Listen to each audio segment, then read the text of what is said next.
Mahadev the fact speakers में मैं आपका स्वागत करता हूँ। सबसे पहले तो मेरे इस सनातन परिवार के जितने भी सदस्य हैं उनका कोटि कोटि अभिनंदन है भाई, और गोवर्धन की कोटि कोटि शुभकामनाएं। अगर हिंदू पंचांग के हिसाब से देखें तो गोवर्धन के दिन मेरा जन्म हुआ था, प्रतिपदा के दिन। और उस साल जो गोवर्धन जो है 31 अक्टूबर का था। खैर, जिन्होंने सब्सक्राइब नहीं किया उनसे निवेदन है कि प्लीज़ सब्सक्राइब कीजिए, शेयर कीजिए, कमेंट कीजिए और कंट्रीब्यूट ज़रूर कीजिए जितना भी कर सकते हैं भाई। और मैं एक बार पुनः आपसे आपकी विवेचना के लिए बताना चाहता हूँ कि ये चैनल एस्ट्रोलॉजी का नहीं है। मैंने जब ये शुरू किया था तब भी आपसे अनुरोध किया था कि जो बातें मैं ज्योतिष में एस्ट्रोलॉजी के चैनल में नहीं कह पाता हूँ, क्योंकि वहाँ पे एक लिमिटेशन है, एक दायरा है, ग्रहों नक्षत्रों के आकलन के उनके प्रकाश के मध्य ये सारी बातें करनी पड़ती है, चाहे उनकी कुंडली गलत हो या सही हो। मेरे मन की बात मैं वहाँ नहीं कह सकता। तो ये चैनल मैंने देश राष्ट्र हित में मेरे मन के अपने विचारों से आपको अवगत कराने के लिए खोला है, और समय समय पे आपने इसके ऊपर जो है मुझे बहुत प्रतिसाद भी दिया है, अनुकूलता से। आज हम बात करेंगे यूरोप की। यूरोप में मैंने बहुत पहले अपने एस्ट्रोलॉजी के चैनल पे कहा था कि डेमोन्स्ट्रेशन होंगे। ये जितने भी शरणार्थी लोग वहाँ पे असाइलम लेके गए हुए हैं, ये वहाँ पे अराजकता फैलाने का प्रयास करेंगे, बहाना कोई भी हो। और वो आज देखने को मिल रहा है। और बड़ा ही मैं मतलब गंभीरता से आपको कह रहा हूँ कि मेरी रिपोर्ट्स ये कहती हैं, क्योंकि मैं पूरी दुनिया से जो है मेरा कम्युनिकेशन है, मैं बातचीत करता रहता हूँ। तो मेरी रिपोर्ट्स ये कहती है कि शांति दूतों का अगला टारगेट, एक टैगलाइन है उनकी, वेस्ट इज़ नेक्स्ट। वहाँ के लोग जो हैं, क्योंकि वहाँ की जीडीपी बहुत अच्छी है, विकसित देश है, ज़्यादातर जनसंख्या कम है, और इन्होंने ईस्ट को बहुत लूटा है, लूट के माल ले गए, तो पैसे बहुत हैं उनके पास।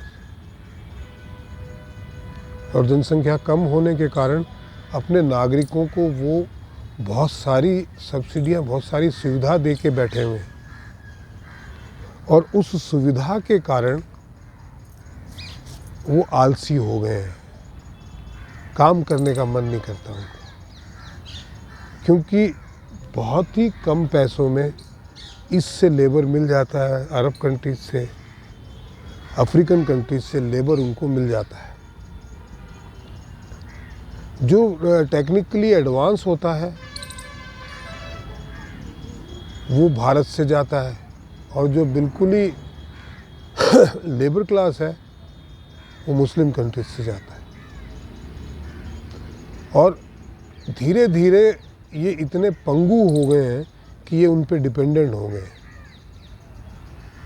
और शांति दूतों की एक आदत है, जब वो कम रहते हैं संख्या में, तो आपके सारे नियम मानते हैं देश के। वो पहले आपके पास असाइलम लेंगे पीड़ित बन के, धीरे धीरे फिर इकट्ठे होंगे, फिर जैसे जैसे इकट्ठे होंगे तो अपने आप को पीड़ित दर्शाते हुए अपनी ये मानवाधिकार की मांगें करने लगेंगे, और जैसे ही बढ़ेंगे उसके लिए डेमोन्स्ट्रेशन करने लगेंगे, फिर शरिया की मांग करने लगेंगे। और जिस तरीके की परिस्थितियां अभी यूरोप में बनी हुई है, चाहे फ्रांस कह लीजिए, जर्मनी कह लीजिए, इंग्लैंड कह लीजिए, मतलब जितनी भी कंट्रियां हैं उनकी हालत इतनी ख़राब है कि ये लोग फ़िलिस्तीन के नाम पे रेगुलर डेमोन्स्ट्रेशन कर रहे हैं। वहाँ पे हिंसात्मक प्रदर्शन भी होने लगे हैं। तो अब इनका अगला निशाना पूरा यूरोप है, और यूरोप में इनको बहुत ज़्यादा मेहनत करने की आवश्यकता नहीं है, क्योंकि ये ऑलरेडी घर घर में बैठे हैं। मानसिकता कहीं भी नहीं बदलेगी, जिहादी ही है। ये शांति दूत कहीं भी शांति से नहीं रह सकते, किसी भी देश के रूल्स को फॉलो नहीं कर सकते। इनको हिंदुस्तान में तो सेक्युलरिज्म चाहिए, दोगलापन देखिए, और पाकिस्तान के अंदर इसको इस्लामिक स्टेट चाहिए, शरिया लॉ चाहिए। हिंदुस्तान सेक्युलर होना चाहिए। क्यों भाई, वो हिंदू राष्ट्र क्यों नहीं हो सकता? वेस्ट वालों को अपने आप को सेक्युलर दिखाने का, बड़ा बताने का, जताने का बड़ा शौक था।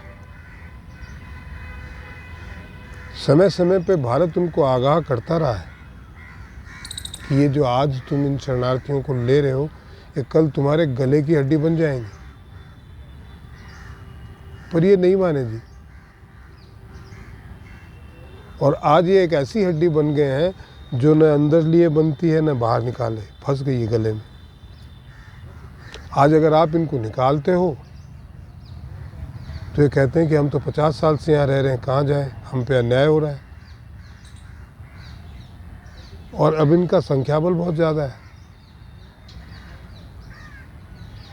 और अगर आप रखते हो तो आपकी जो इंटरनल ओरिजिनल पब्लिक है वो कहेगी भी इन्होंने बहुत उपद्रव किया हुआ, इनको निकालो, इनको अपने देश भेजो।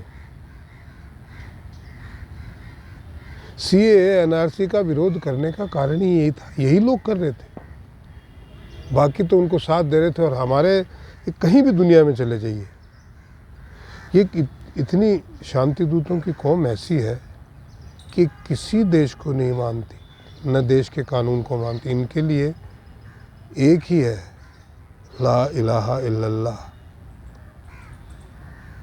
आप सब मेरे भाई हैं, चाहे आप उस कंट्री के लिए दुश्मनी क्यों, कंट्री की भाड़ में। आप मुसलमान हैं तो आप प्रिय हैं, आपका साथ दिया जाएगा। तो इनका अगला लक्ष्य है वेस्ट इज़ नेक्स्ट, और आने वाले समय में मैं बड़ी गंभीरता से कह रहा हूँ कि इसके परिणाम आपको यूरोप में देखने को मिलेंगे। आज के वीडियो में इतना ही। प्लीज़ सब्सक्राइब कीजिए, शेयर कीजिए, कमेंट कीजिए और कंट्रीब्यूट ज़रूर कीजिए। महादेव।